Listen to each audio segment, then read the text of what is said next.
नमस्कार, मैं दीपक शर्मा और मेरे YouTube मंच पर आपका स्वागत। दोस्तों, जो सबसे मजबूत किले हैं, जो सबसे मजबूत गढ़ हैं, अगर यही टूटने लगे, दरकने लगे, हाथ से निकलने लगे, तो भला कोई राजा युद्ध कैसे जीतेगा। और यही हाल कमोबेश आज की तारीख में नरेंद्र मोदी जी का है, प्रधानमंत्री मोदी जी का है, जिनके हाथ से 4 मजबूत किले निकल रहे हैं, जिनके हाथ से 4 मजबूत राज्य निकल रहे हैं। वो राज्य जिन्होंने मोदी को प्रचंड जीत दिलाई थी 2019 में। और ये राज्य यूपी नहीं है, इनमें गुजरात नहीं है, इनमें वो हिंदी हार्टलैंड नहीं है जहां से मोदी को अक्सर सफलता मिलती है। ये वो राज्य हैं जहां से 2019 में मोदी ने सबसे बड़ी जीत हासिल की, रिकॉर्ड तोड़ दिया। और ये राज्य हैं महाराष्ट्र, बंगाल, बिहार और कर्नाटक। अब ये जो 4 राज्य हैं जिनका मैंने आपको नाम लिया, महाराष्ट्र, बिहार, बंगाल और कर्नाटक, इनमें कुल मिलाकर 158 सीट्स इन चारों राज्यों में। और यहां पर पिछली बार मोदी जी ने रिकॉर्ड सीटें जीती थी, जिसमें से 75 सीटों का इस बार सीधे सीधे नुकसान हो रहा है। और ऐसा कई सर्वे बता रहे हैं, कई सर्वे एजेंसीज बता रही हैं, जिसमें सबसे ताज़ा सर्वे जो है वो स्मॉल बॉक्स इंडिया का है। और स्मॉल बॉक्स इंडिया का मैं इसलिए जिक्र आज कर रहा हूं क्योंकि पिछले कुछ महीनों में जो भी सर्वे इन्होंने किए, जैसे गुजरात का सर्वे इन्होंने किया, इलेक्शन सर्वे किया, ओपिनियन पोल था, एमसीडी दिल्ली का किया, फिर आप कह सकते हिमाचल प्रदेश का किया, कर्नाटक का किया, सारे के सारे स्मॉल बॉक्स के जो सर्वे थे बड़े सटीक थे। इसीलिए आज इसका मैं जिक्र कर रहा हूँ। लेकिन जो बड़ी बात है वो ये है कि ये जो 4 राज्य हैं जिसमें से 158 सीटें, पिछली बार मोदी जी ने 124 सीट जीती थी, 124, और ये सीटें घटकर इस बार 124 की जगह 49 आ रही।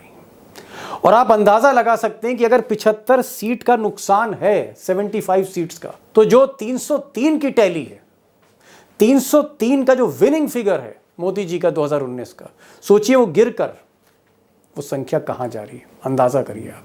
अब दोस्तों, अभी तो मैंने सिर्फ इन 4 राज्यों का ही जिक्र किया, मैंने बाकी राज्य जोड़े ही नहीं। इन 4 राज्यों में जो बुरा हाल है उसी से बीजेपी कहीं ना कहीं लड़खड़ाती हुई दिख रही है 2024 के फाइनल में।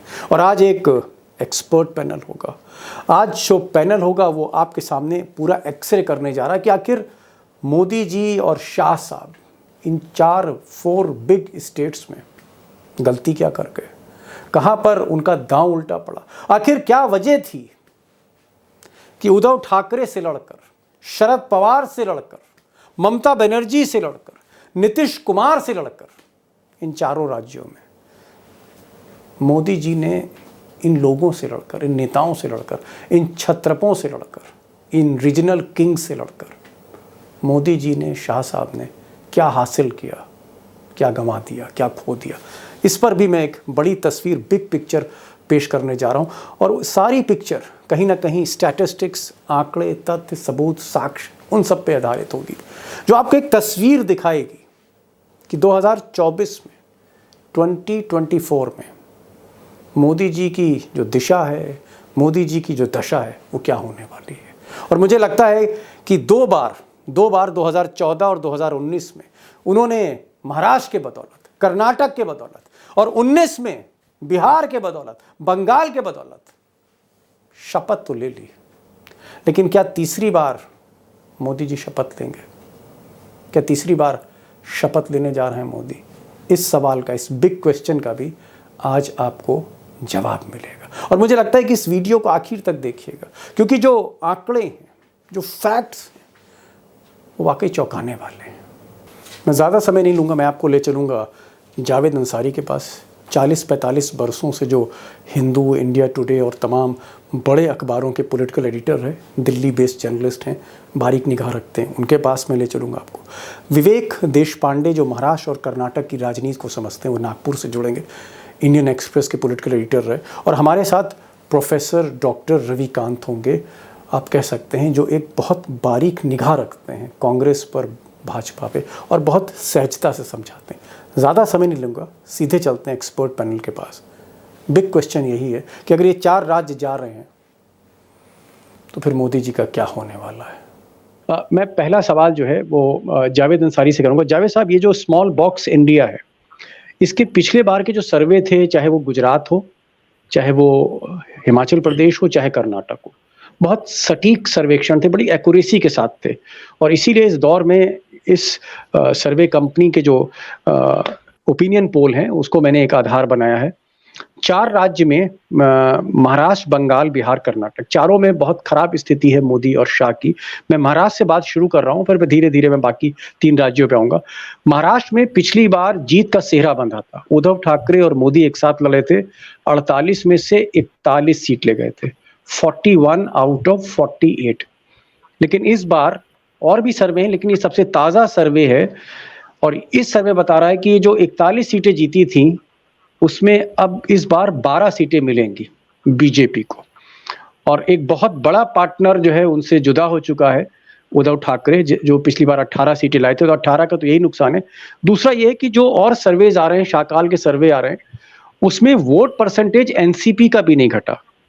एनसीपी से अजीत पवार, छगन भुजबल, प्रफुल्ल पटेल जैसे बड़े नेता निकल आए, लेकिन शरद पवार को वहां ज्यादा नुकसान नहीं है। उद्धव ठाकरे ने जो परफॉर्मेंस दी है शिवसेना टूटने के बाद, ज्यादातर बाई इलेक्शन शिवसेना की झोली में गए हैं, महाविकास आघाड़ी की झोली में गए। तो एक चीज हम देख रहे हैं कि महाराष्ट्र जो एक बहुत डिसाइडिंग स्टेट हो सकता था, इस बार बड़ी कमजोर स्थिति है। आपको क्या लगता है कि अमित शाह और मोदी महाराष्ट्र में अभी शरद पवार की पार्टी को और तोड़ेंगे, अभी शिवसेना और टूटेगी, कुछ लोग जेल जाएंगे?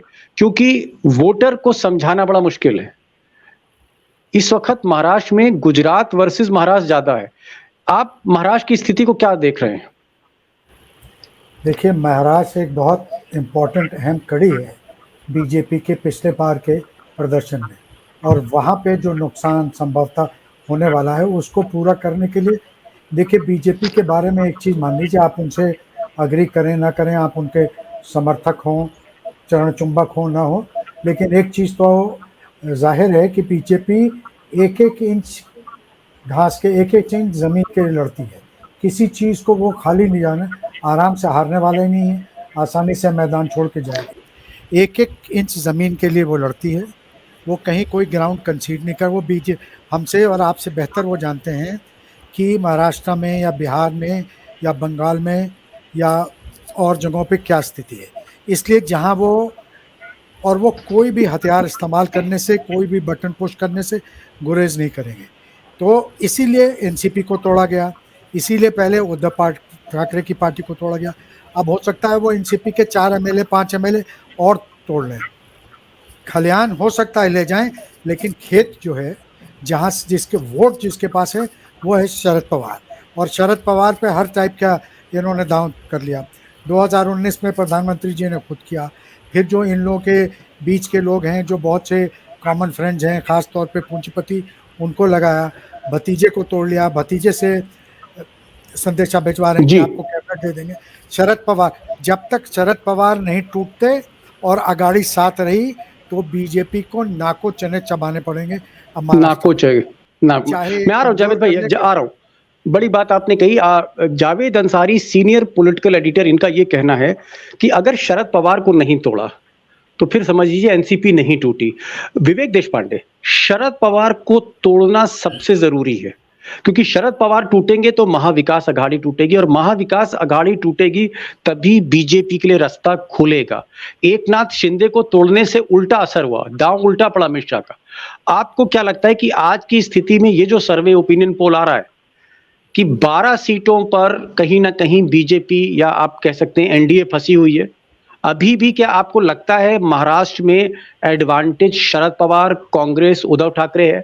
विवेक देशपांडे जी जी बिल्कुल, अभी भी एडवांटेज महाविकास आघाड़ी ही है। इसका एक डायरेक्ट एविडेंस ये है कि अभी तक वो Bombay municipal corporation, Nagpur municipal corporation, ये सारे जो इलेक्शंस है अभी भी वो नहीं ले रहे हैं।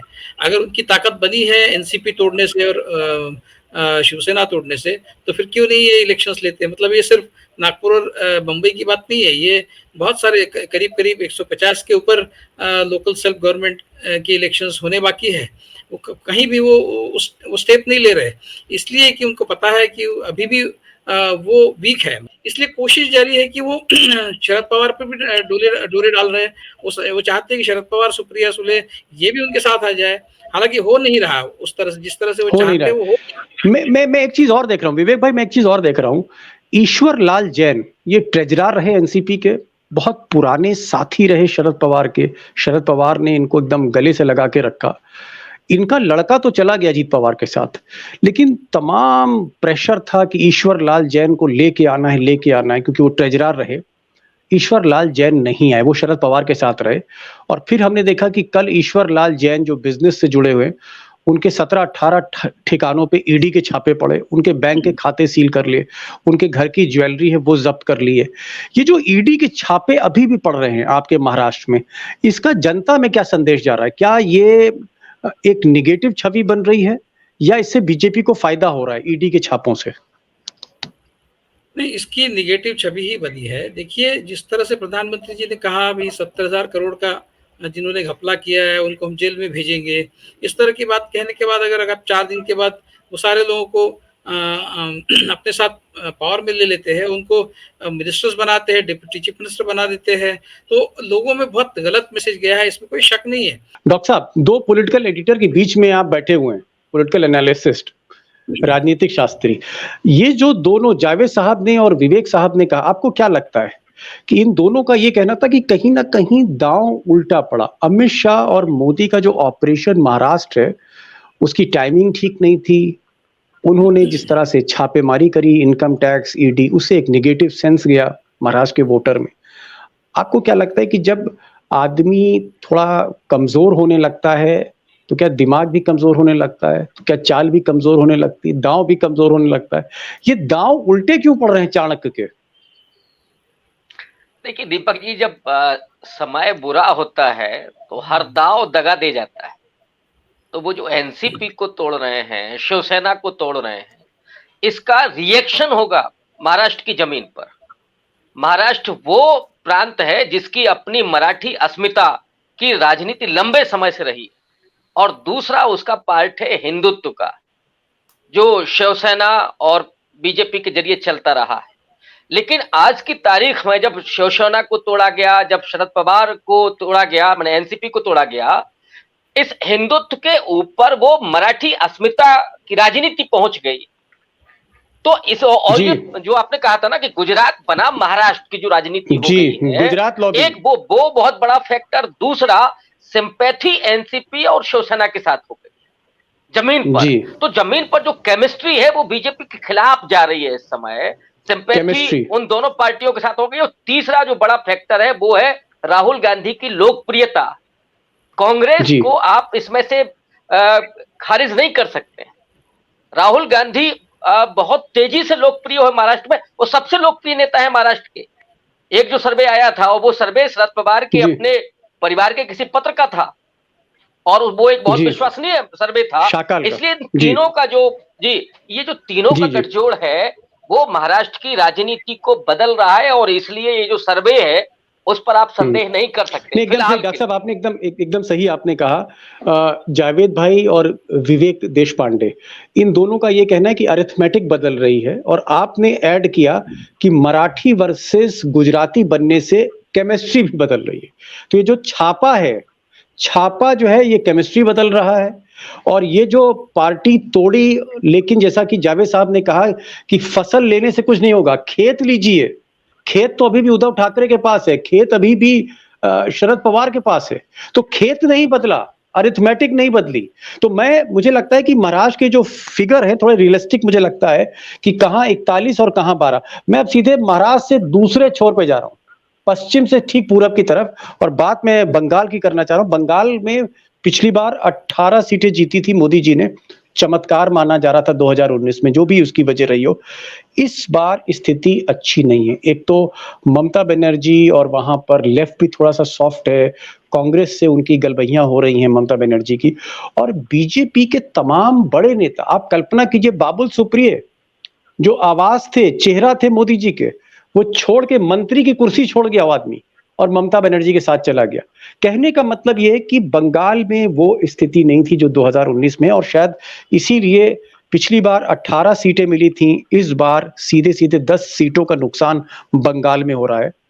8 सीटें दी हैं स्मॉल बॉक्स ने, कुछ और सर्वे हैं जो 9 सीट दे रहे हैं, कुछ सर्वे हैं 10 सीट दे रहे हैं, कुछ सर्वे हैं 7 सीट दे रहे हैं, लेकिन 7 से 10 11 के बीच में बीजेपी सेटल हो रही है बंगाल में आज की तारीख में। सीधे सीधे 10 सीटों का नुकसान है। जावेद भाई, क्या पिछली बार चमत्कार था, मोदी को दोबारा चांस देने की बात थी, बंगाल ने मोदी को परखा नहीं था और अब परख लिया है, अब तो उनके विधायक ही छोड़ के चले गए मोदी जी को, सांसद मंत्री छोड़ के चले गए। इस बार बंगाल में क्या झटका खाने जा रहे हैं, और उसके 2 फैक्टर क्या हो सकते हैं? What are the 2 factors? 2 factors. सबसे बड़ी बात तो ये कि पिछली बार एक एबरेशन था, ये सब लोग आश्चर्यचकित हो गए थे कि ये कैसे हुआ। कुछ हवा क्रिएट कर दी गई, कुछ हिंदुत्व का वो, कुछ ममता बनर्जी से भी गलतियां हुई थी। अब वो ममता बनर्जी ने अपनी जो गलतियां थी, अपनी जो कमजोरियां थी, अपनी जो खामियां थी, उनको उस पर उन्होंने वो कवर अप कर लिया है ग्राउंड। दूसरा, और भी जो पार्टी, अब लोग वहाँ बंगाल में बिल्कुल ये क्लियर, जो असेंबली इलेक्शन से क्लियर हो गया था कि लोग बीजेपी को एक डेंजर मानते हैं, इसलिए इधर उधर वोट वेस्ट करने वाले नहीं, जो बीजेपी को हरा रहा है उसको दे रहे हैं। और अब तो ये भी है, कांग्रेस और ममता बनर्जी में अच्छे खासे ताल्लुकात हो गए हैं। रही बात वामपंथियों की, तो वर्ष के सिनेरियो में वामपंथी और ममता में कभी तालमेल नहीं हो सकता, वो अलग। वो अच्छी भी बात यह है क्योंकि जो एंटी बीजेपी वोट है, एंटी ममता वोट है, सिर्फ बीजेपी में क्यों कंसोलिडेट हो, कुछ वामपंथियों के पास जाएगा और कांग्रेस पार्टी से एक लूज अलायंस रहेगा। पूरे देश में हवा बदल रही है, पूरे देश में हवा बदल रही है, तो बंगाल या बिहार या महाराष्ट्र या ये अलग कैसे रह सकते हैं? सब उससे प्रभावित हो रहे हैं।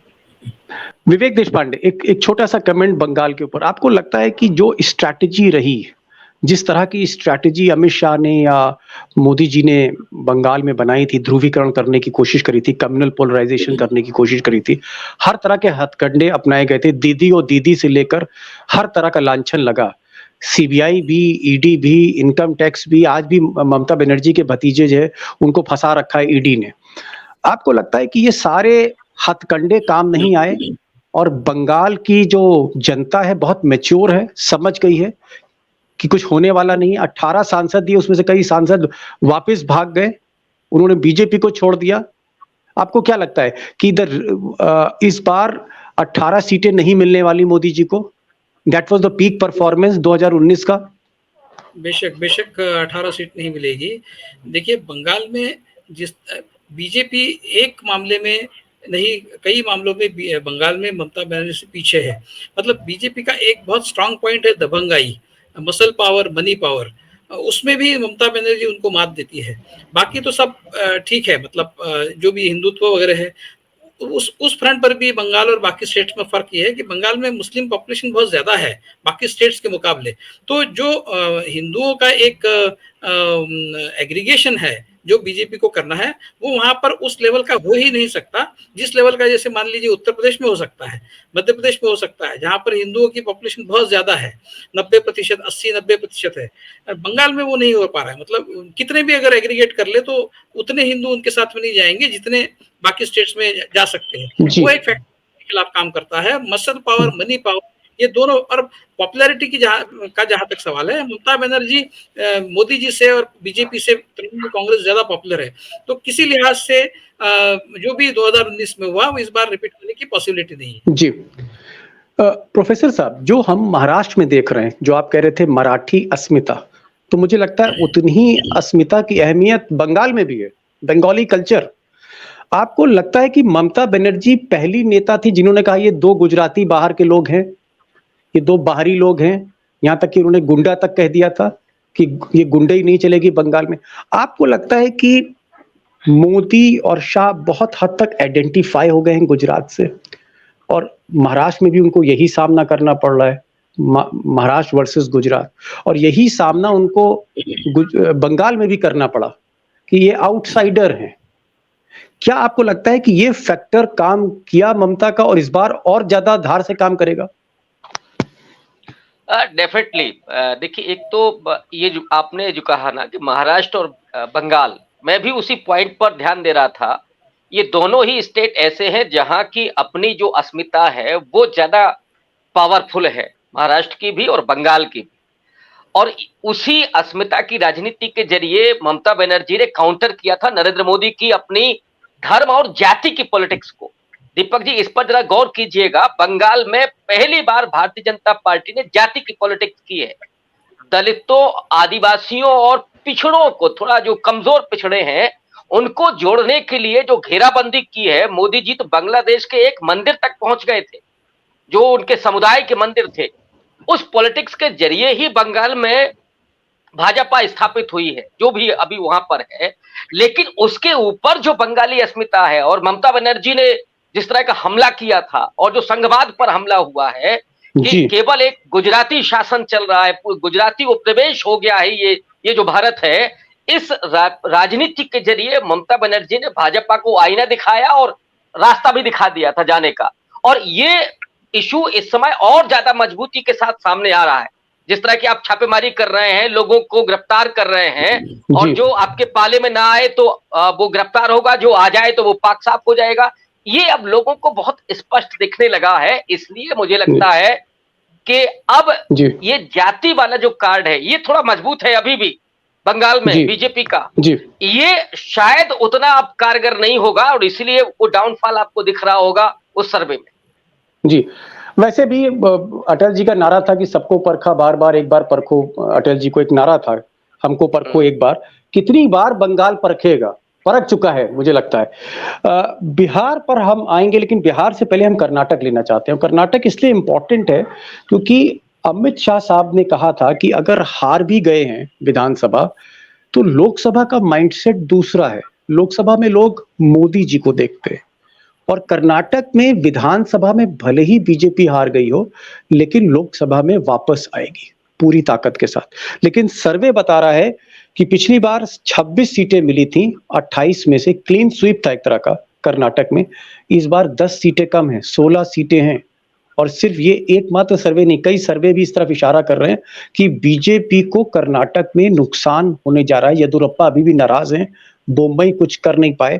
और दूसरी चीज, विधानसभा का जो हार जीत का अंतर है बहुत ज्यादा है, बहुत ज्यादा हार जीत का अंतर, यानी एक तरफा वोट गया है कई जगह पर, और जेडीएस पूरी तरह से जैसे बिखर चुकी है।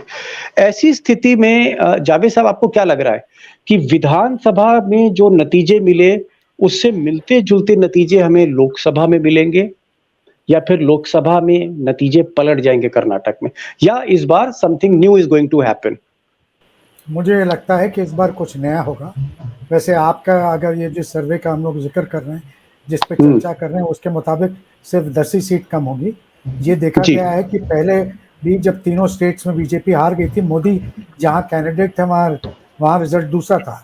लेकिन इस बार कांग्रेस पार्टी ने इसी चीज को मद्देनजर रखते हुए सिर्फ 2024 को ही केंद्र बिंदु बनाया है। वहां देखिए, जो पांचों अपनी इलेक्शन उनके लाभार्थी स्कीम्स तो उसको इम्प्लीमेंट करने के लिए इतना कि उनके पास डेवलपमेंट के लिए और पैसा नहीं है। उनके एमएलए नाराज हैं कि कोई पैसा नहीं मिला। उनका अभी एक साल भूल जाइए, 2024 के बाद अभी इलेक्शन में जो वादे हुए थे वो पूरे कर रहे हैं। तो कांग्रेस पार्टी वहां पूरी कोशिश तो कर रही, और जो वोट जेडीएस काट लेती थी अब उसकी कोई संभावना नहीं है, क्योंकि जेडीएस तो बीजेपी के खेमे में जाके बैठ गई। मतलब डायरेक्ट फाइट है आपको लगता है बीजेपी और कांग्रेस? वहाँ Congress versus BJP direct fight है कर्नाटक में। उसका मुनाफा नुकसान दोनों सामने।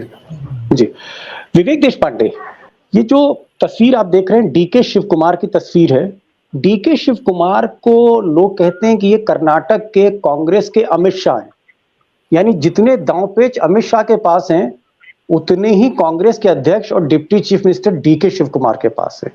यानी जो लड़ाई होगी वो, उनके पास सीबीआई और ईडी नहीं है। जी, सीबीआई ईडी होती तो पता नहीं क्या डीके शिव कुमार कर डालते। आपको लगता है जो जावेद साहब कह रहे हैं कि विधानसभा और लोकसभा का नतीजा एक जैसे होगा, और कई हमने ऐसे राज्य देखे हैं जो एक जैसा फैसला देते हैं, उत्तर प्रदेश उसमें से एक है और भी कई राज्य हैं। आपको लगता है कि कर्नाटक में 10 सीटों का जो ये नुकसान दिखा रहा है कि 10 सीटों का नुकसान है बीजेपी को, आपको लगता है कि इसमें कोई रियलिटी है? जी बिल्कुल।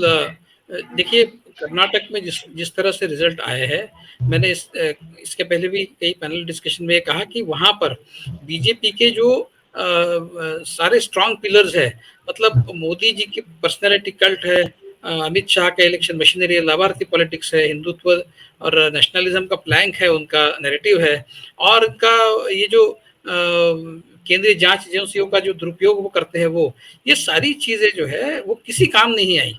अगर कर्नाटक की उदाहरण है कि जब लोग मन बना लेते हैं तो आप चाहे कुछ भी कर ले, आप चाहे कितना मनी पावर मसल पावर लगा ले, और कितने भी फैक्टर्स थियोरेटिकली आपके फेवर में हो, अगर लोगों ने मन बना लिया है तो आप कहीं के नहीं रहेंगे। ये कर्नाटक ने दिखा दिया है। प्रोफेसर साहब, मोदी का चेहरा, जैसे विवेक देश पांडे कह रहे हैं, आरएसएस का भी मानना है कि वो चेहरे में वो जो एक बिकाऊ ताकत है, एक मार्केटिंग की जो पावर है, वो जो मोदी मैजिक है वो डाइल्यूट हो रहा है। आपको लगता है जो एक विवेक भाई ने अपने तजुर्बे से एक लाइन यहां पर कही कि पब्लिक जब मन बना ले, जनता जब मूड बना लेती है, तो फिर उस मूड के आगे सीबीआई, ईडी, अडानी का पैसा, उसका पैसा, इसका पैसा, वो ताकत, हिंदुत्व की ताकत, बजरंग बली, कहां बटन दबेगा, क्या होगा, रोड शो, क्या सब बिखर जाता है? जनता का मूड इतना डिसाइसिव, इतना निर्णायक होता है? निश्चित रूप से। और ये भी है, मैं हिंदुत्व को लेकर के तो बराबर कहता रहा हूं कि हिंदुत्व केवल एक नैरेटिव है, असली खेल सोशल इंजीनियरिंग का है। और कर्नाटक के पिछले चुनाव में भी जो बीजेपी ने जितनी भी सीटें हासिल की और जो भी उनके पास परसेंटेज है, वो अति पिछड़ा का है। अब ये उत्तर प्रदेश में बैठ करके लोगों को थोड़ा अजीब लगेगा, लेकिन असली ताकत वहां अभी भी अति पिछड़ा का है। लेकिन कांग्रेस ने जो सोशल इंजीनियरिंग की है गवर्नमेंट में, आप देखिए, विधानसभा अध्यक्ष पहली बार वहां अल्पसंख्यक कम्युनिटी के बने हैं, होम मिनिस्टर वहां दलित है, और वो जो चीफ मिनिस्टर है वो पाल समाज से आते हैं, डिप्टी सीएम है वो क्लिग्गा है। ये जो उन्होंने सोशल इंजीनियरिंग की है, वो नरेंद्र मोदी और अमित शाह के उस पूरे जो हिंदुत्व है और अति पिछड़ा का जो उनका अपना साथ था, उसमें उसने छेद कर दिया है। और वो तो अब साबित ही हो चुका है कि जब आपके बजरंगबली नहीं काम कर पाए, वो नैरेटिव नहीं काम कर पाया और फेस भी नहीं काम कर पाया, तो इसका मतलब है कि अब वो कर्नाटक क्या, वो उत्तर भारत में भी नहीं चलने वाला है। और यही कारण है कि लिखा गया आरएसएस के द्वारा कि साहब हिंदुत्व और मोदी के जरिए अब हम चुनाव नहीं जीत सकते जी। यही कर्नाटक में फाइनल। अब हम लास्ट स्टेट पे चल रहे हैं, बिहार। और मैं एक बार फिर से दर्शकों को बताना चाहूंगा कि ये जो 4 राज्य हैं, हमने आज ये 4 राज्य क्यों लिए? क्योंकि इंडिया यहीं पर स्ट्रांग है, इंडिया यहीं पर डिसाइसिव है, और जो मोदी और शाह एनडीए है वो यहाँ सबसे कमजोर स्थिति में। क्योंकि कांग्रेस के जो साझेदार हैं, कांग्रेस के जो पार्टनर हैं, जो अलायंस है, बंगाल में ममता है, महाराष्ट्र में एनसीपी और शिवसेना है, बिहार में आरजेडी और जेडीयू है, और कर्नाटक पे खुद कांग्रेस स्ट्रांग है। ये चारों राज्य कहीं ना कहीं उन्होंने नाक में दम कर दिया है मोदी और शाह का। और जितने भी सर्वे, सिर्फ इस सर्वे की बात नहीं कर रहा हूं, स्मॉल बॉक्स की, जितने भी सर्वे आ रहे हैं इन 4 राज्यों में ये एक दुखती रग बन रहे हैं। अब हम आखिरी स्टेट की बात कर रहे हैं, बिहार। बिहार में पिछली बार नीतीश कुमार मोदी जी के साथ आए, 40 में से 39 सीट ले गए, 39 सीट्स आउट ऑफ 40। इसे आप क्लीन स्वीप कह सकते हैं। इस बार कमोबेश जितने भी सर्वे आ रहे हैं जावेद साहब, उसमें कहीं 13 सीट, कहीं 12 सीट, कहीं 10 सीट, स्मॉल बॉक्स ने इनको 13 सीट दी हैं। यानी आप कह सकते हैं एक बहुत बड़ा नुकसान, कहां 40, कहां 13, कहां 39, कहां 13। आपको लगता है कि नीतीश और लालू जब ये दोनों मिल जाते हैं तो फिर इनको हराना बिहार में बड़ा मुश्किल है, पटकनी देना बड़ा मुश्किल है, कोई दांव नहीं चलता? भाई ये 2015 में भी हुआ था। 2015 में आपने वो इलेक्शन कवर किया था बिहार में, जब यहाँ 2014 में सरकार बनी, उसके बाद बिहार में इलेक्शन हुआ, नीतीश और लालू साथ लड़े, बीजेपी का वहाँ सुपड़ा साफ हो गया। अब इस बार तो नीतीश लालू को छोड़ो, इस बार तो 11 पार्टियां हैं, कांग्रेस है, लेफ्ट है, जी, सीपीआई, सभी बिहार पूरा एक हो गया विपक्ष। सिर्फ कुशवाहा इधर आ गए हैं, बाकी तो सब वही हैं। और जितिन राम मांझी आ गए और चिराग पासवान वही थे। चिराग पासवान के तो हृदय में ही नरेंद्र मोदी जी रहते हैं। उन्होंने पहले कहा था ना, जब मकान से निकाले जा रहे थे तब भी, कि नहीं हमारे तो दिल में रहते हैं, नरेंद्र मोदी जी की फोटो है। तो अब वो फोटो लेके वो घूमेंगे। लेकिन मुझे तो ताज्जुब है कि वो 13 सीट दे रहे हैं।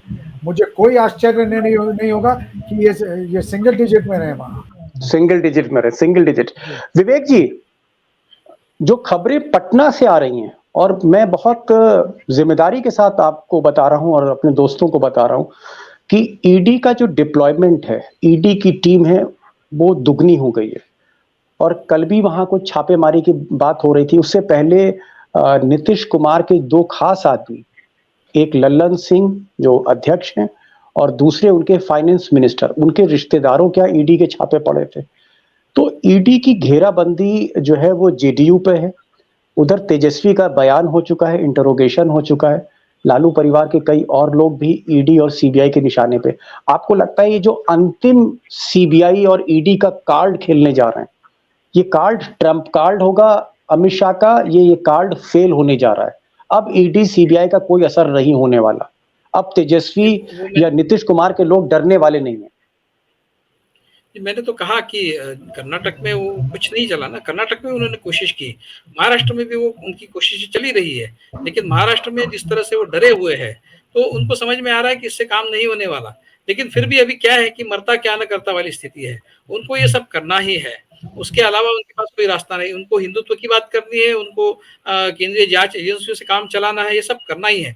अगर लोग जिस तरह से 2019 में 2014 में लोग बिल्कुल मोदी जी के पक्ष में जा रहे थे और कुछ जरूरत भी नहीं थी उनको ये सब करने की, आज उनको ये सारी जरूरत क्यों आन पड़ी है? क्यों कर रहे हैं ये सब?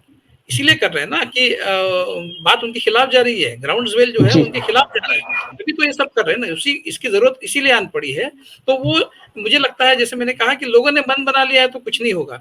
आप सिर्फ ये 4 स्टेट्स की बात करें, इसमें आप जैसे आप बता रहे हैं कि 70-75 सीटों का यही नुकसान है, आप इसमें जोड़ लीजिए बाकी बहुत सारे स्टेट्स, तो कम से कम 100-125 सीटों का तो नुकसान पूरे नेशनल लेवल पे कम से कम ज्यादा भी हो सकता है। इतना अगर नुकसान होता है तो बीजेपी हो सकता है 150 में सिमट जाए पूरे देश में।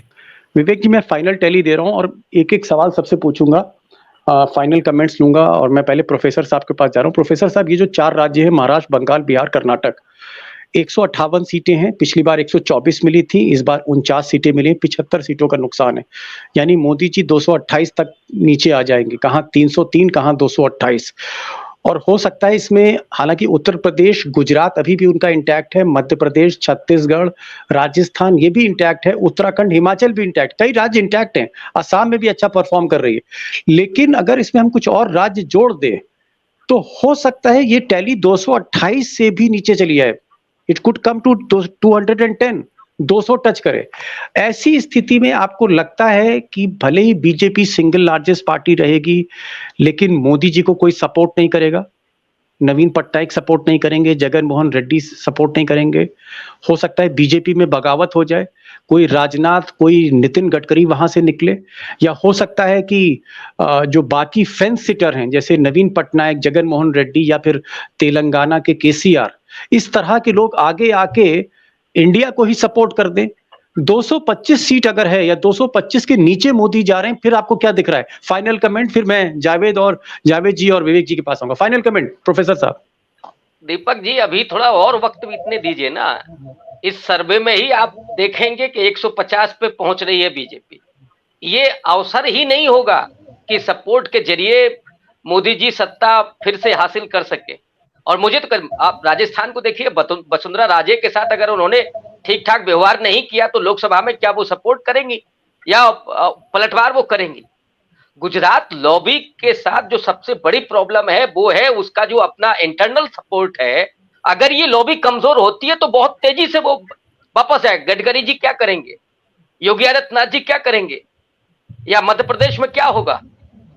हालात अभी और बिगड़ने हैं और मुझे लगता है कि देश ठीक दिशा में जा रहा है। जावेद भाई, जैसा कि प्रोफेसर साहब कह रहे हैं कि अभी तो ये सर्वों की शुरुआत है, ओपिनियन पोल की शुरुआत है, अभी और इंतजार करिए, आगे आगे देखिए होता है कि ये इशारा कर रहे हैं। लेकिन मैं तो आपको ये जो सर्वे है या और जो सर्वे हैं उनका जो नट शेल में मोदी जी 225, 228, 230, 215 इस फिगर पे 225, 220 के फिगर पे अगर उनकी सीटें आती हैं तो फिर मोदी जी कहाँ खड़े हैं जावेद अंसारी जी? फिर मोदी जी बड़े स्टिकी विकेट पे खड़े हैं। फिर मोदी जी के पास वो सरकारी अंततंत्र नहीं होंगे और बड़ी मुश्किल होगी। फिर आंध्र प्रदेश में डिसाइड करना होगा उनको जगन मोहन रेड्डी और चंद्रबाबू नायडू के बीच। फिर ऐसी स्थिति नहीं होगी कि दोनों होड़ लगा के इनके कदमों में जाके पड़े होंगे। फिर केसीआर भी तेलंगाना में सोचेंगे कि क्या करना चाहिए। फिर बहुत सी ऐसी पार्टी हैं जो सुश्री मायावती जी हैं जो अभी फिलहाल डरी हुई बैठी। आप वो स्थिति छोड़िए, आचार संहिता की घोषणा हो जाने दीजिए, फिर देखिएगा कैसे खेल बदलता है। फिर घोषणा कैसे बनती है फिर समझ में आएगा असली खेल। विवेक देशपांडे, जावेद अंसारी 40 साल का तजुर्बा कह रहे हैं कि एक बार आचार संहिता लागू होने दीजिए, मैदान से ईडी सीबीआई इनकम टैक्स को हटने दीजिए, फिर देखिए बिसात कैसे जो है बदलेगी। क्या ये बात सही है?